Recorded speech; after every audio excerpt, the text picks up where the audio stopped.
مصاحبه موکیزی وزیر دادگستری آمریکا و تامریج وزیر امنیت ملی آمریکا در دولت بوش. فاکس نیوز 16 اکتبر 2011 24 مهر 1390. فاکس نیوز.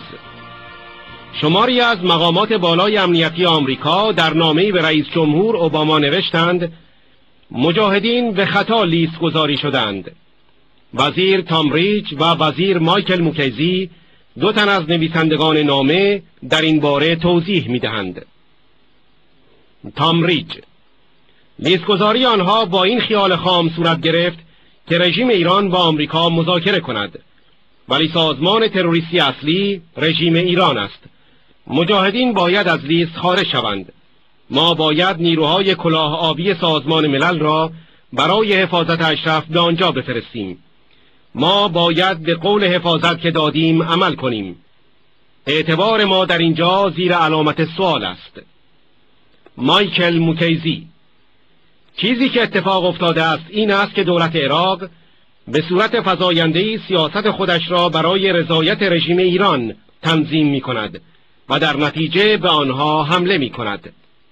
More than a dozen of the country's top security officials wrote an open letter to President Obama last week in the New York Times about a group that they say has been falsely designated as terrorists.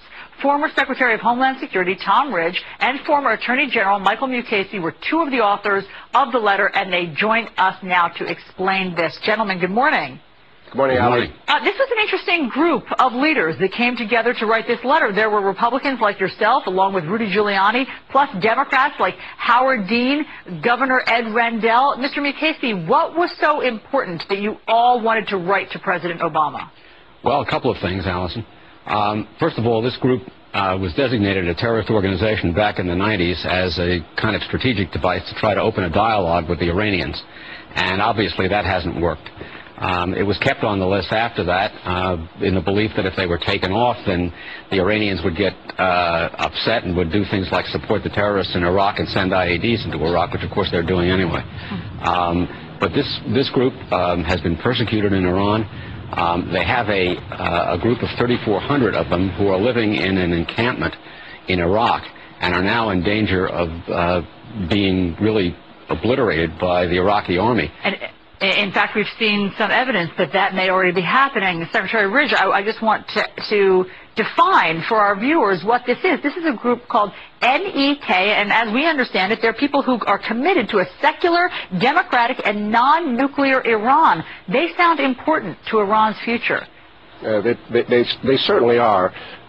This designation has lasted for almost 15 years with the naive hope that keeping them on the terrorist list would encourage Iran to negotiate with the United States around many, many issues. But the real terrorist organization, frankly, is the state of Iran. It is the world's leading exponent and exporter of terrorism. They're responsible, I think, for a lot of the destabilization and death, not only in their own country, but in the Middle East.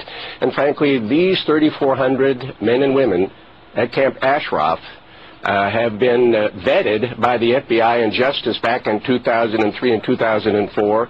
They found no evidence of any terrorist connections whatsoever. We promised them, the United States government promised them that we would protect them. And yet, in spite of our promise, in 2009, in 2011, Iraqi forces using equipment, vehicles, weapons, and unfortunately probably training from the United States have invaded the camp, killed 36 people, wounded 300. They have to be taken off this list. We have to get blue helmets from the UN there to protect them. We have to live up to our promise. Our credibility is at stake here. Absolutely. And that video that we were just watching is, I believe, from the day of from 2009, from the clashes there with Iraqi forces. Mr. Moukesi, what happened? Why haven't we kept our promise to these 3,400 women, children, and men who we believe in to keep them out of harm's way? Well, that's an excellent question, Allison. I think that what's gone on here is that the Iraqi government is more and more adjusting its policies to please its neighbor Iran because our presence there is diminishing, and the Iranians obviously want these people stamped out. And as a result, the Iraqis have been cracking down on them.